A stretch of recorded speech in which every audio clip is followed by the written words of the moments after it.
आप देख सकते हैं ये डिमांड कर्व का डायग्राम है। क्वेश्चन आता है why does demand curve downward slope, demand curve downward slope क्यों होता है। देख सकते हैं ये डिमांड कर्व डाउनवर्ड स्लोप की तरफ है, ये नीचे की तरफ झुका हुआ है, क्यों। आप अगर एनालिसिस करते हैं, सपोज कीजिए प्राइस ये P1 था और ये क्वांटिटी Q1 है, मैं एक रफली डायग्राम बना रहा हूँ, प्राइस बढ़ जाती है, सॉरी इसमें P2 ले लेता हूँ, इसको P1 और Q1 ले लेता हूँ। तो आप देख सकते हो जब प्राइस फॉल कर रही है तो क्वांटिटी हमारी इंक्रीज कर रही है, जिससे ये डाउनवर्ड स्लोप जा रही है। ऐसा क्यों, डायग्राम डाउनवर्ड स्लोप क्यों होता है। इसके 3 मेन फैक्टर्स होते हैं।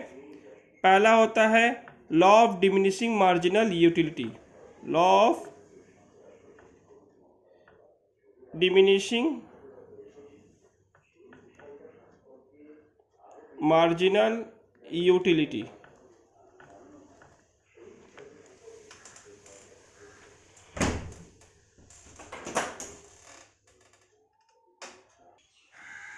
आप देख सकते हैं कि मैंने एक शेड्यूल तैयार किया है कंजम्पशन, टोटल यूटिलिटी और मार्जिनल यूटिलिटी का।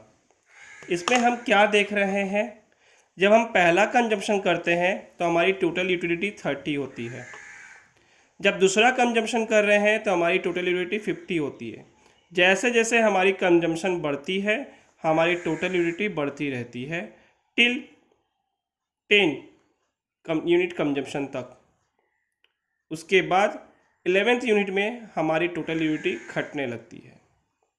यहाँ पर मार्जिनल यूटिलिटी ठीक उसी तरीक़ा से, इनका फॉर्मूला होता है निकालने का TU current time minus TU previous time n-1। अब हम क्या करते हैं, इसके पहले कोई कंजम्पशन नहीं था तो जीरो ही जाएगा, जीरो कंजम्पशन में जीरो टोटल यूटिलिटी, माइनस करके निकालें, 0 से 30 माइनस करेंगे, 30 से 0 माइनस करेंगे 30, 50 से 30 माइनस करेंगे 20, 65 से 50 माइनस करेंगे 50।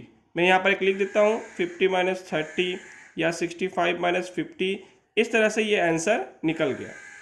तो हम मार्जिनल यूटिलिटी में क्या देख रहे हैं, हमारा मार्जिनल यूटिलिटी देखिए घटता रहता है, घटता रहता है। तो law of diminishing marginal utility में क्या है, जब हम कुछ कंजम्पशन करते हैं तो बार बार एक ही चीज़ को कंजम्पशन करने से उसकी मार्जिनल यूटिलिटी घटने लगती है।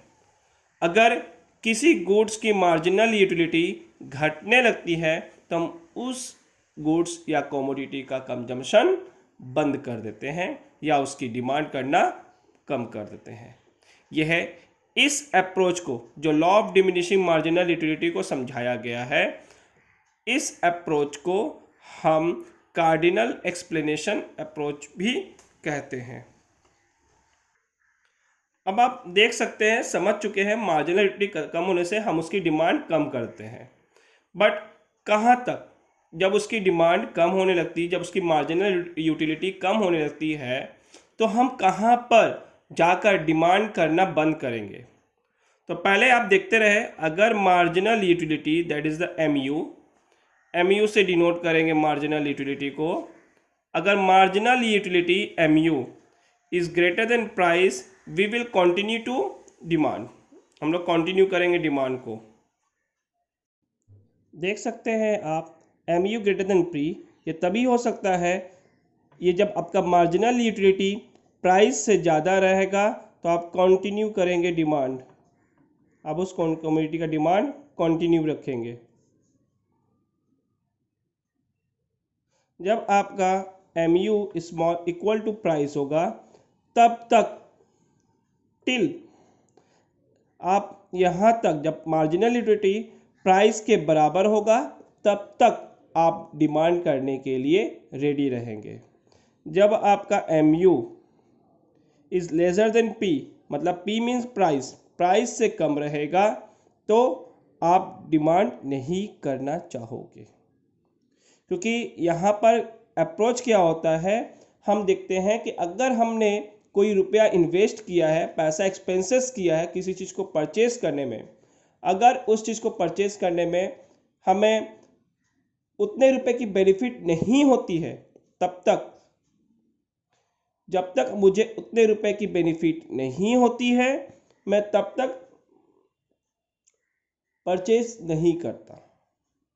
दैट मीन्स मैं सिंपल तरीके से अब बोलना चाहता हूं, मार्जिनल यूटिलिटी और प्राइस जब तक बराबर रहेंगे, मैं तब तक हम सब डिमांड कर सकते हैं। The consumer is ready to buy those goods and the commodities and the services when marginal utility is equal to the price. If the marginal utility will get decrease or fall or lower than the price, then we will not continue the demand of those commodity and services. अब आते हैं next approach की तरफ। उस approach का नाम है ordinal explanation. पहला जो हमने पढ़ा था मार्जिनल यूटिलिटी का, वो था आपका कार्डिनल एक्सप्लेनेशन। अब हम आते हैं ऑर्डिनल एक्सप्लेनेशन।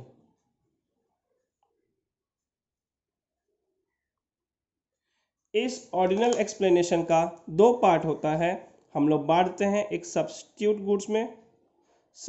गुड्स में और दूसरा अप्रोच को हम लोग बांट देते हैं नंबर ऑफ कंज्यूमर्स। चलिए एक और पार्ट बना लेते हैं। नंबर ऑफ कंज्यूमर के बाद हम इसको बना सकते हैं इनकम ऑफ द कंज्यूमर।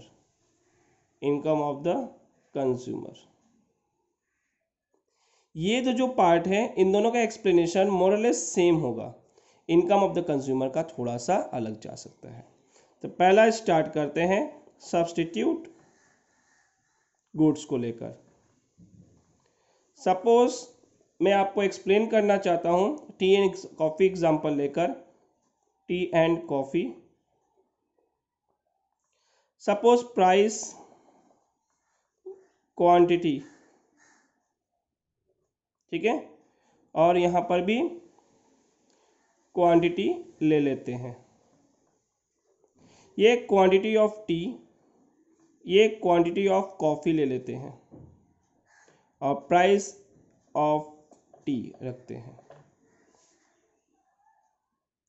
मैं यहाँ पर कॉफ़ी के प्राइस को कांस्टेंट रखना चाहता हूँ। The price of coffee is constant, स्थिर रहेगी। सपोज कीजिए किसी एरिया में 1000 पर्सन है, तो सीधी सी बात, जब कॉफ़ी का प्राइस कांस्टेंट है और टी का प्राइस 5 रुपीज़ है, तो यहाँ पर 750 लोग कंज्यूम करने के लिए रेडी हैं, बट क्वांटिटी ऑफ कॉफ़ी में 250 लोग कंज्यूम करते हैं, तो total number of population is 1000। अगर कॉफ़ी का प्राइस कांस्टेंट रहे और टी का प्राइस को मैं इंक्रीमेंट कर देता हूँ, मैं 10 रुपीज़ कर देता हूँ, तो क्या होगा? जब price of the tea and the price of the coffee, suppose price of the coffee जो कांस्टेंट मैंने माना था वो 10 रुपीज़ है। If the price of the tea and the price of the coffee is equal, then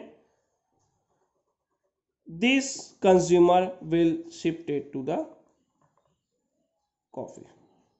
तब ये हो गए हैं 400, ये हो गए 600, टोटल नंबर ऑफ कंज्यूमर 1000 ही है।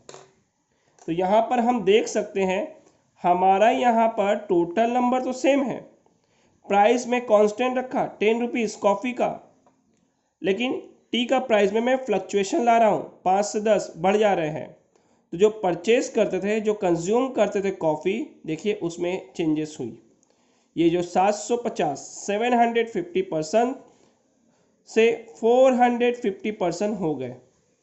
जो घट गया, कितने घटे हैं यहाँ पर आप देख सकते हो, 750 minus 400, what will be the answer? यह आंसर होगा आपका 350। 350% विल शिफ्टेड, कहाँ पर शिफ्ट हो गए? कॉफ़ी में। तो आप देख सकते हो जब 250 लोग थे उसमें 350 मैंने ऐड कर दिया, 600 लोग हो गए। तो यही है सब्स्टिट्यूट गुड्स का इफेक्ट का। अगर सब्स्टिट्यूट गुड्स का एक का प्राइस कांस्टेंट रहे और दूसरे के प्राइस में इंक्रीमेंट होती है, तो जिस कमोडिटी की प्राइस इंक्रीज करेगी उस कमोडिटी के कंज्यूमर्स फॉल कर जाते हैं और वही कंज्यूमर सब्स्टिट्यूट गुड्स की तरफ शिफ्ट करके इंक्रीज कर जाते हैं। तभी आपने पढ़ा था सब्स्टिट्यूट गुड्स की अगर एक्स की प्राइस बढ़ती है तो क्वांटिटी डिमांडेड ऑफ वाई की बढ़ जाती है, क्योंकि जो एक्स के कंज्यूमर है वो शिफ्ट कर जाते हैं वाई में। नंबर ऑफ कंज्यूमर में आप यहीं से एक्सप्लेनेशन ले सकते हैं, जिस तरह से देखिए शिफ्ट कर रहे थे, 350 लोग शिफ्ट कर गए कॉफ़ी में, जो 600 हो गए। मैंने पहले ही बता दिया था दोनों का एक्सप्लेनेशन मोरलेस सेम जाता है। अब आते हैं इनकम ऑफ द कंज्यूमर।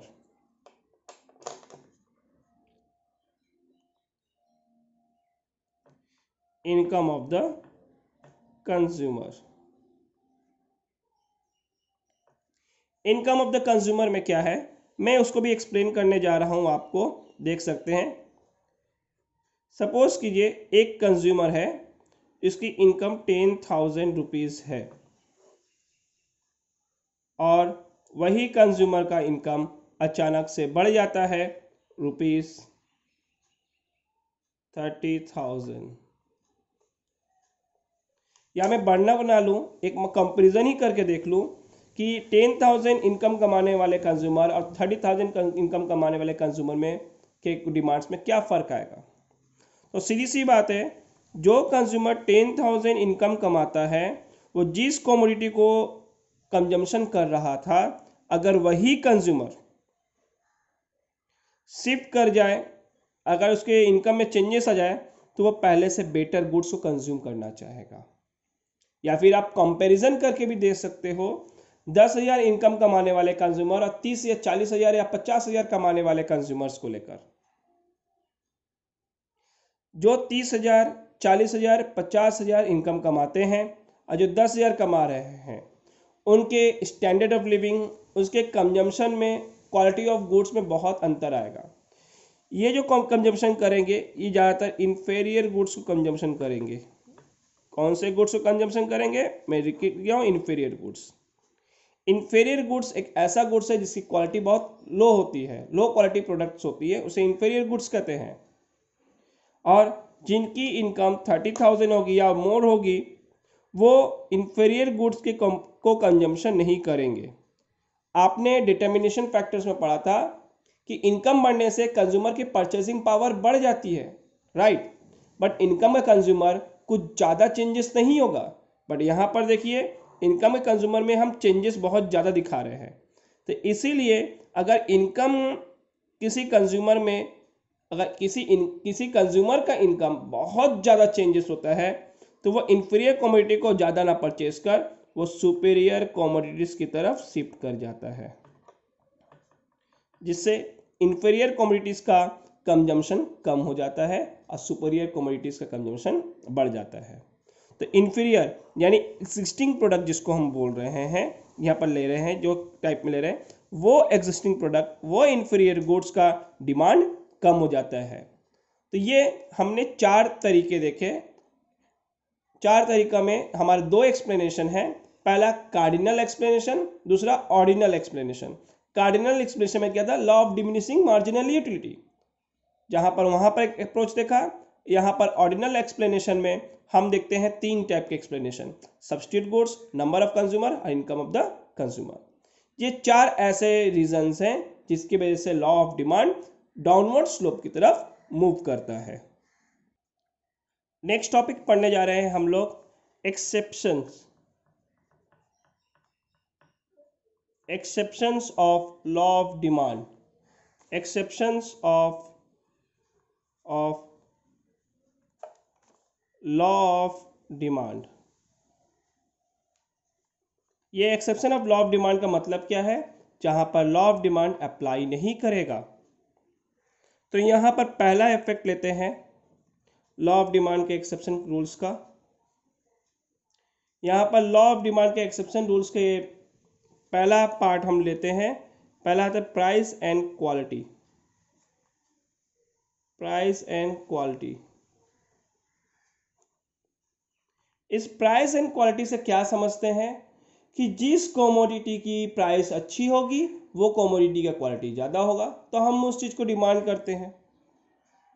यहाँ पर भी लॉ ऑफ डिमांड अप्लाई नहीं हो पा रहा है, जो आपको मैं बुक के एक्सप्लेनेशन के हिसाब से दिखाने जा रहा हूँ। देखिए price and quality point number 2 क्या बोला जा रहा है, if the frequently happen that the consumer judge quality of the commodity by its price. This is the case particularly with the goods whose quality is essential but not be early assessed by the consumer. When the price of any product increases, one may think that the quality of the product has increased, hence the consumer purchase more unit of that commodity. देखिए यहाँ पर साफ साफ लिखा है, जिस commodity को हम लोग जज प्राइस से करते हैं, हम क्या सोचते हैं, जिस गुड्स की क्वालिटी ज़रूरत होती है, not be easy assessed by the consumer, जिसको आसानी से समझा नहीं जा सकता, तो वहाँ पर कंज्यूमर ये एज्यूम कर लेता है प्राइस की बढ़ रही है, इसका मतलब उसकी क्वालिटी भी बढ़ रही है। यहाँ पर कंज्यूमर परचेस करता है मोर ऑफ दैट कमोडिटी। बहुत सारी कमोडिटीज़ है, जैसे हम डॉक्टर्स के फीस से भी एज्यूम करते हैं। डॉक्टर का फीस को क्या मानते हैं कि डॉक्टर की जो फीस है, डॉक्टर जितना ज़्यादा फीस ले रहा है मतलब वो बहुत अच्छे डॉक्टर होंगे, बट इट्स नॉट अप्रोप्रिएट। अब नेक्स्ट टॉपिक देख रहे हैं गिफेन गुड्स।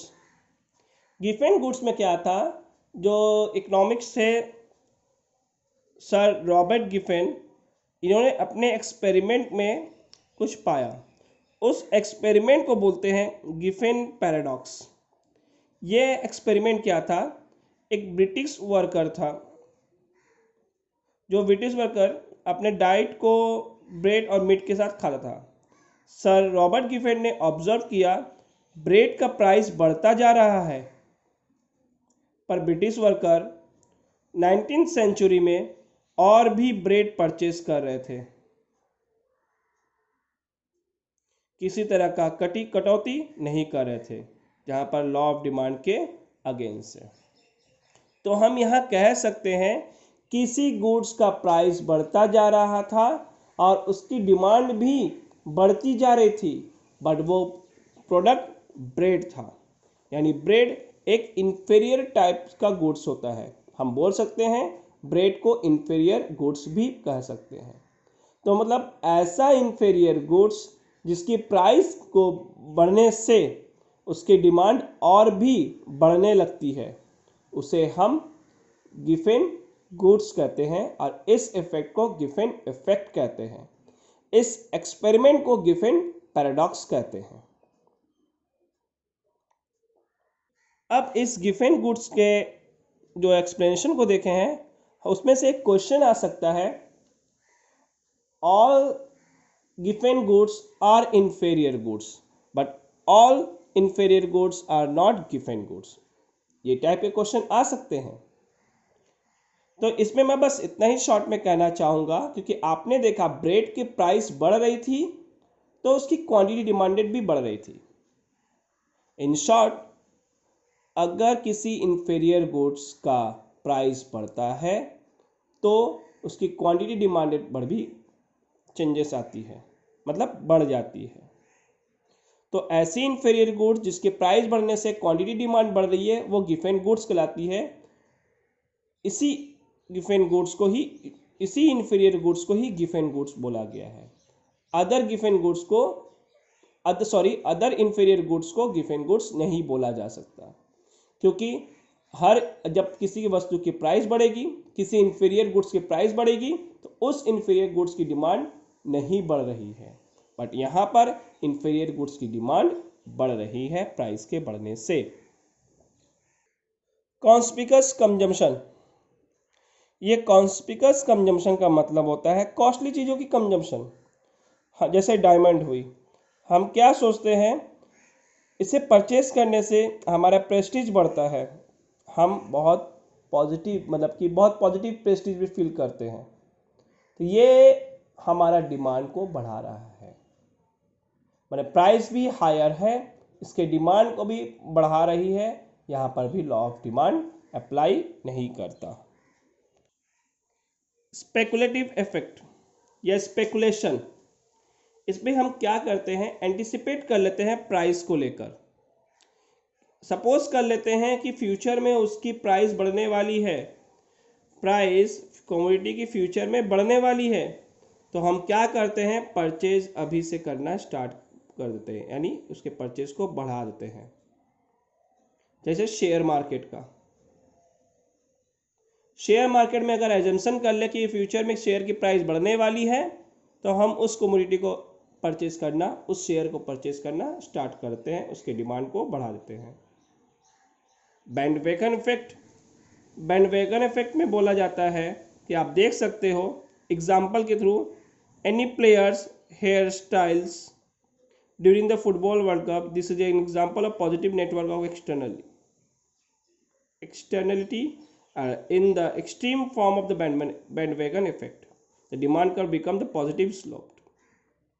यानी कहने का मतलब जो ट्रेंड्स में चली आ रही हैं हम उनका डिमांड करते हैं, बिलीव करते हैं और उसके प्राइस को इग्नोर कर जाते हैं,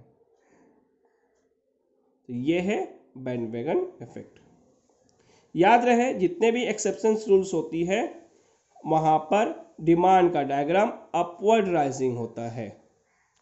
आप देख रहे हैं इस डायग्राम को, ये डायग्राम बता रही है अगर डिमांड का यहाँ पर अपवर्ड राइजिंग होगा, देखिए डिमांड कर्व यहाँ पर प्राइस के बढ़ने से क्वांटिटी डिमांडेड में भी इंक्रीमेंट आती है, यहाँ पर डिमांड अपवर्ड स्लोपिंग होती है, यहाँ पर डाउनवर्ड स्लोपिंग नहीं होगी। लॉ ऑफ डिमांड में क्या होती थी, इस तरह से अपोजिट ऐसे डायग्राम के कर्व बना हुआ रहता था, बट यहाँ पर ऐसा नहीं होगा। तो आप लोगों ने देखा exception of law of demand देख लिया। अब हम स्टार्ट करने जा रहे हैं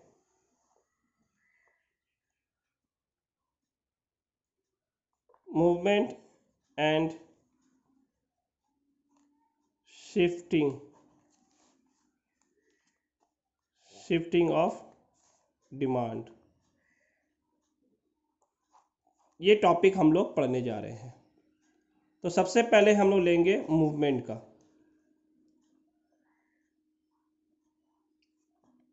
मूवमेंट ऑफ डिमांड कर्व,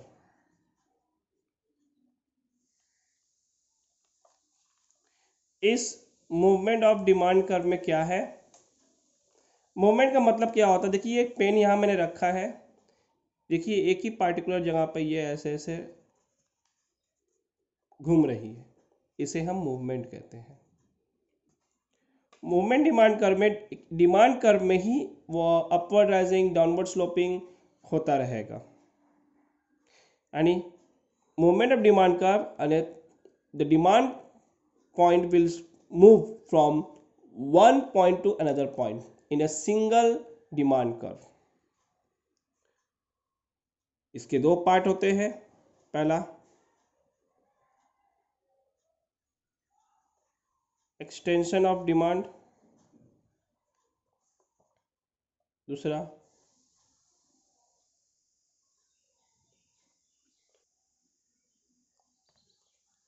अब हम और आप पढ़ने जा रहे हैं मूवमेंट ऑफ डिमांड कर्व, हम आप पढ़ने जा रहे हैं movement of demand curve and shifting of demand curve. Movement of demand curve और शिफ्टिंग ऑफ डिमांड कर्व में क्या मतलब होता है, ये पेन देख रहे हैं,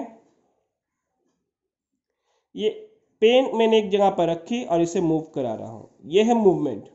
और शिफ्टिंग का मतलब होता है पेन यहाँ रखी हुई है, उठाकर मैंने यहाँ रख दिया, तो ये जो मैंने उठाकर यहाँ रख दिया, ये एक अपने पोजीशन को चेंज कर ली, अपने प्लेस को चेंज कर ली, इसे शिफ्टिंग कहते हैं। और मूवमेंट में पोजीशन पे ही है, अपने प्लेस पे ही ये मूव करेगी, यानी डिमांड पॉइंट एक पॉइंट से दूसरे पॉइंट पर मूव कर जाएगी एक सिमिलर मतलब सिंगल डिमांड कर्व में ही, मतलब डिमांड कर्व जो होगी पॉइंट यहाँ से यहाँ शिफ्ट मूव कर गई या यहाँ से यहाँ मूव कर गई, इस तरह से मूवमेंट होता रहेगा, उसे बोलेंगे मूवमेंट ऑफ डिमांड कर्व। इसके दो पार्ट होते हैं, एक्सटेंशन जिसे हम बोलते हैं इंक्रीज इन डिमांड कर्व, और कॉन्ट्रैक्शन जिसे हम दूसरे नाम से बोला सकते हैं decrease in demand curve. Extension को एनालाइज करते हैं। अगर 5 रुपये में 100 क्वांटिटी को परचेस करते हैं तो 3 रुपये में यानी 2 रुपये घटने पर हम 120 क्वांटिटी डिमांड करना स्टार्ट करते हैं, यानी यहाँ पर 20 क्वांटिटी बढ़ जा रही है। देखिए लॉ ऑफ डिमांड अप्लाई हो रहा है, प्राइस के घटने से क्वांटिटी डिमांडेड बढ़ जाती है। तो इसका डायग्राम किस तरह से बनाएंगे, देखिए मैंने बेसिक स्ट्रक्चर को तैयार कर लिया। ये है वाई, ओ वाई, ये है O X, quantity demanded and price. ये ट्रेंड्स इंक्रीजिंग, ये ट्रेंड्स इंक्रीजिंग है। डायग्राम किस तरीके से रहेगा, मैं यहाँ पर लीनियर कर्व को इस्तेमाल करूँगा। मैंने यहाँ पर एक डिमांड कर्व बना दिया। तो आप देख सकते हैं जब हमारा प्राइस 5 रुपीज़ था तो क्वांटिटी डिमांड हमारी 100 थी। ये 100, ये प्राइस 5 रुपये। और जब हमारा प्राइस 5 से 3 रुपये हो गया तो उसकी क्वांटिटी 120 हो गई। तो हम क्या देख रहे हैं, ये जो पॉइंट था ए, इस पॉइंट से बी पॉइंट की तरफ मूव किए। देखिए सेम डिमांड कर्व में हमारा डिमांड मूव कर गया ए से बी। क्यों, क्योंकि उस वक्त प्राइस 5 से 3 हो गई, क्वांटिटी डिमांडेड बढ़ गई और हमारा डिमांड ए पॉइंट से बी पॉइंट की तरफ मूव कर गया एक सिंगल डिमांड में। तो सिंगल डिमांड कर्व में ये मूव जो कर रहा है इसे एक्सटेंशन या इंक्रीज इन डिमांड कर्व कहते हैं। इंक्रीजिंग कैसे हो रहा है, क्योंकि देखिए क्वांटिटी डिमांड में इंक्रीमेंट यानी इंक्रीजिंग हो रही है। अब हम स्टार्ट करने जा रहे हैं next part movement of demand curve का, वो है contraction of demand curve, contraction of demand और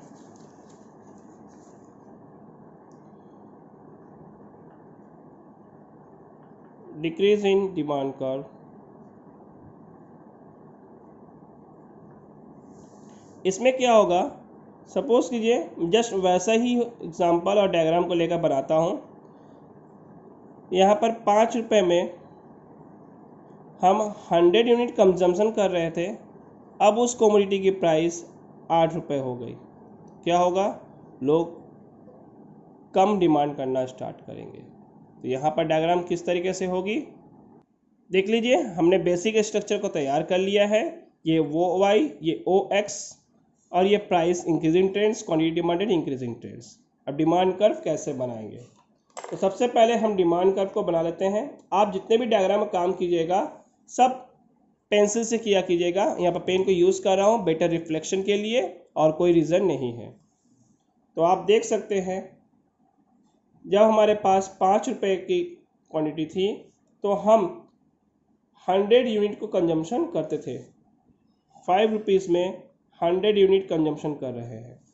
जब 8 रुपीज़ हो गई कमोडिटी तो हमारा देखिए क्वांटिटी डिमांडेड 70 चला आया 8 रुपीज़ में। तो ये जो डिमांड कर्व है सी से डी की तरफ मूव कर गया। तो हम क्या देख रहे हैं, प्राइस के बढ़ने से क्वांटिटी डिमांडेड में कमी आ रही है, जो डिमांड सी से डी की तरफ शिफ्ट कर जा रही है, मूव कर जा रही है। तो यहाँ पर भी देखिए डिमांड सिंगल डिमांड कर्व में ही डिमांड पॉइंट्स मूव कर रही है वन प्लेस से अनदर प्लेस। चलिए आते हैं next point, shifting of demand. Shifting का मतलब मैंने बता चुका था, पेन यहाँ है मैंने शिफ्ट करके यहाँ रख दिया, दैट द शिफ्टिंग।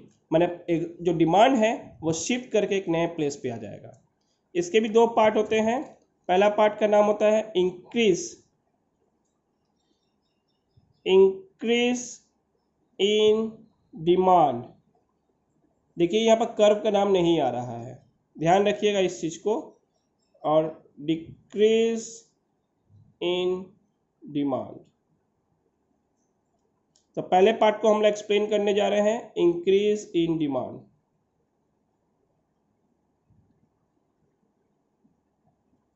एक्सप्लेन करने से पहले हम बता देते हैं यहाँ पर जो शिफ्टिंग होती है, मैंने डिमांड कर्व ऐसे थी, शिफ्ट कर जाएगी, अदर यहाँ पर यहाँ। याद रखिएगा ये जो शिफ्टिंग हो रही है का एटलीस्ट 2 फैक्टर्स के चेंजेस होने के वजह से ही शिफ्ट होती है। एटलीस्ट 2 फैक्टर्स मैंने प्राइस ऑफ ऑन कमोडिटी इस पे तो चेंजेस आएगी ही आएगी, प्लस अदर्स जितने भी फैक्टर्स हैं उनमें से कम कोई एक फैक्टर्स में चेंजेस आएगी। और जो हम मूवमेंट पढ़ रहे थे, ये जो मूवमेंट पढ़ रहे थे, इस मूवमेंट में सिर्फ at least only one factor, not at least, only one factor will change. यहाँ पर देखिए मैंने जितने भी चेंजेस की सब प्राइस में चेंजेस बताई। यहाँ पर भी देख सकते हैं मैंने यहाँ पर जितने भी चेंजेस की सब प्राइस बताई। और यहाँ पर मैं जो चेंजेस करने जा रहा हूँ एटलीस्ट 2 फैक्टर्स के चेंजेस को बताई जाएगी, तभी होगा। मैं बुक के डायग्राम को एक्सप्लेन नहीं कर, मैं अपने हिसाब से बताने जा रहा हूँ। सपोज कीजिए मैं पहले एक शेड्यूल तैयार कर देता हूँ जिससे आप समझ पाएंगे कि कैसे इंक्रीज हो रहा है, कैसे शिफ्टिंग होगी। मैंने एक शेड्यूल तैयार किया, वहाँ पर बता रहा हूँ जब प्राइस में चेंजेस हो रही थी, हमने पढ़ा था 100 120 में क्वांटिटी डिमांड में चेंजेस हो रही थी, लेकिन उस वक्त इनकम हम कंसिडर कर लेते हैं, हमारा इनकम 10,000 रुपये था। अब इनकम हमारा 15,000 रुपये है, 15,000 रुपीज़ इज माई इनकम। तो उस वक्त मैं डिमांड क्या कर रहा हूँ 130 150। फिर से बताता हूँ, जब इनकम 10,000 थी तो हमारा डिमांड इस तरीके से था, 5 रुपये में 100 क्वांटिटी, 3 रुपये में 120 क्वांटिटी। जब हमारा इनकम 15,000 रुपये हो गया, सेम गुड्स को 5 रुपये में मैं 130 क्वांटिटी परचेस कर रहा हूँ और 3 रुपये में 150 क्वांटिटी परचेस कर रहा हूँ। तो हमारा डायग्राम किस हिसाब से बनेगा देख सकते हैं। चलिए देखते हैं, डायग्राम बना रहे हैं। मैंने अभी कुछ यहाँ पर ये लिख देता हूँ प्राइस है, ये लिख देता हूँ क्वांटिटी, यहाँ पर ओ। देखिएगा डायग्राम किस तरह से बनाई जा रही है। मैं यहाँ पर कलर पेन यूज़ कर रहा हूँ, आप कृपया पेंसिल यूज़ करें। डायग्राम बनाने का प्रोसेस सेम रहेगा, बस पेंसिल यूज़ की जाएगी। जब हमारा क्वांटिटी 5 रुपये था तो हम 100 कमोडिटी परचेज करते थे 5 रुपये में।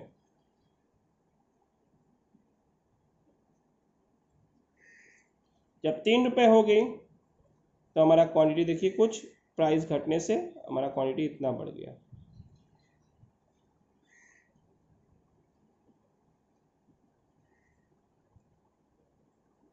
ये देख सकते हैं हमारा डिमांड कर्व बन गया। डिमांड ये 1 1 कर देते हैं। यहाँ पर प्राइस 3 रुपये, ये 5 रुपये, क्वांटिटी ये 5 रुपये का 100 और ये 120।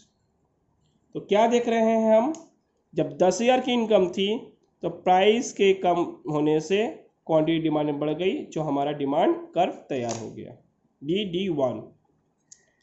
अब हम क्या कर रहे हैं, इनकम को चेंजेस बताने जा रहे हैं। यानी इनकम अब 15,000 हो जाएगी तो हमारा डिमांड कुछ इस तरह से होगा। आप जिस तरह से मैं डॉटेड लाइन करके बना रहा हूँ उस तरह से डॉटेड लाइन करके आप बना सकते हैं। किसी तरह का चेंजेस करने की ज़रूरत नहीं है, बस पेन की जगह पर आप पेंसिल को यूज़ कीजिए।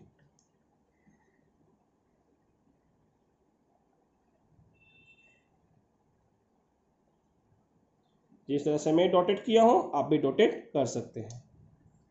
फिर देखते हैं 3 रुपये का घटता है तो प्राइस में क्वांटिटी देख सकते हैं। अब हम बनाने जा रहे हैं डॉट डॉट करके, हम यहाँ पर एक डॉटेड लाइन करके हम बना रहे हैं।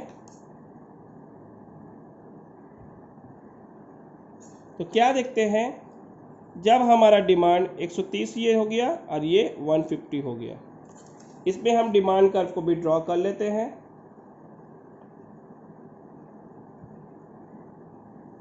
ये हो गया D2 और D2। तो हम क्या देखते हैं, इनकम के चेंजेस होने से देखिए हमारा डिमांड शिफ्ट कर गया, शिफ्ट कर रहा है ना। तो ये देख सकते हैं जब इनकम हमारा 10,000 था और इनकम जब हमारा 15,000 हो गया तो डिमांड किस तरह से शिफ्ट कर गया।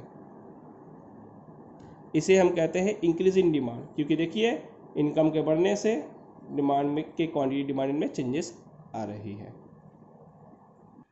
नेक्स्ट स्टार्ट करने जा रहा हूँ, डिक्रीज इन डिमांड।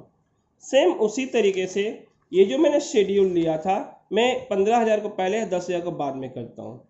डायग्राम ये D2 वाला आगे आ जाएगा, ये मतलब ये नाम बस चेंजेस हो जाएंगी, काम पूरा वही रहेगा।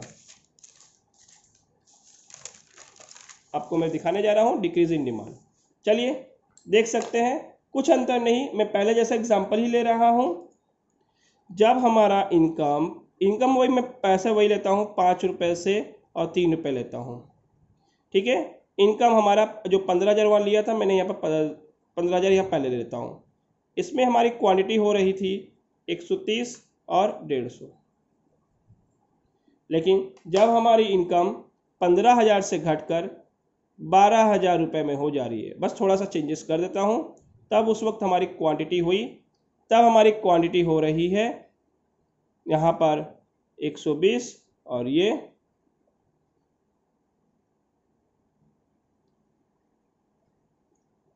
यहाँ पर हो जा रही है 100। प्राइस के बढ़ने से तो यहाँ बढ़ेगी, तो सॉरी शेड्यूल में थोड़ा गलती हुई, मैं इसे 100 ले रहा हूँ, इसे 120, क्योंकि समझाने में सुविधा हो। क्योंकि प्राइस के देखिए कम होने से क्वांटिटी डिमांड में इंक्रीजिंग दिखानी पड़ती है। तो 5 रुपये में जब हमारा इनकम 12,000 था, 5 रुपये में ये 100 और 3 रुपये में 120। तो डायग्राम किस तरीके से बनेगा दिखाने जा रहा हूँ। चलिए स्टार्ट करने जा रहे हैं डायग्राम। मैंने बेसिक स्ट्रक्चर तैयार कर लिया है। पहले मैं 5 रुपये और 3 रुपये वाला बना देता हूँ जो 10-15 हज़ार के इनकम में है। तो 5,000 में हमारा 130 क्वांटिटी परचेज था। 5,000 में हमारा 130 क्वांटिटी परचेज था।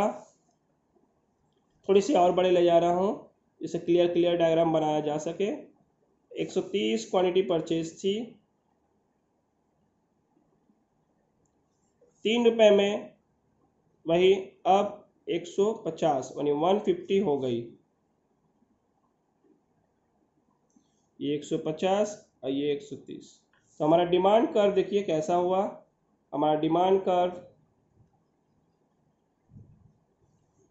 D1 ये रहा। जैसे ही इनकम कम हुआ तो हमारा क्वांटिटी डिमांडेड 5 रुपये में 100, 5 रुपये में आप पेंसिल से कृपया बनाएंगे, 5 रुपये में 100 और 3 रुपये वाले में 120 हो गई।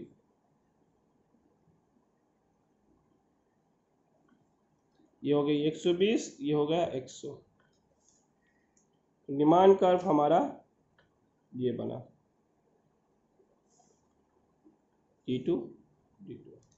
इस वक्त देखिए हमारा डिमांड कर्व शिफ्ट कर गया इनकम के घटने पर।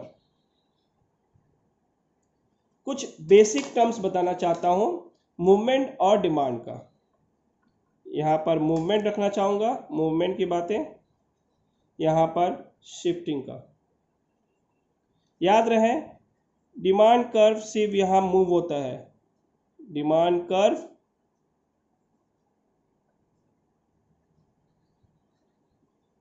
will move, demand curve will shift। ये पहला demand curve do not change the place।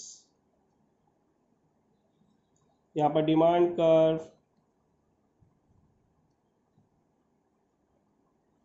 will change the place।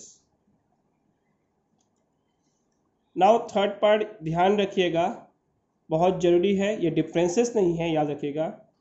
जब ये इंक्रीज कर रहा है इसमें डाउनवर्ड स्लोप होगा,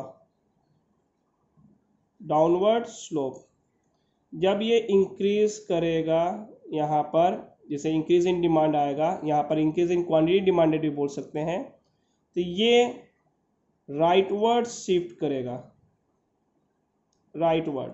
अगर राइटवर्ड मतलब दाएं हाथ की तरफ आपका मूव करेगा। जब ये डिक्रीज करेगा तो याद रखिएगा ये अपवर्ड स्लोप करेगा, इसका अपवर्ड स्लोपिंग होगा। और जब यहाँ पर डिक्रीजिंग होगी तो याद रखें ये लेफ्टवर्ड मतलब बाएं हाथ की तरफ शिफ्ट कर जाएगा। देख सकते हैं डायग्राम में लेफ्टवर्ड मतलब बाएं हाथ की तरफ आपका शिफ्ट किया जा रहा है।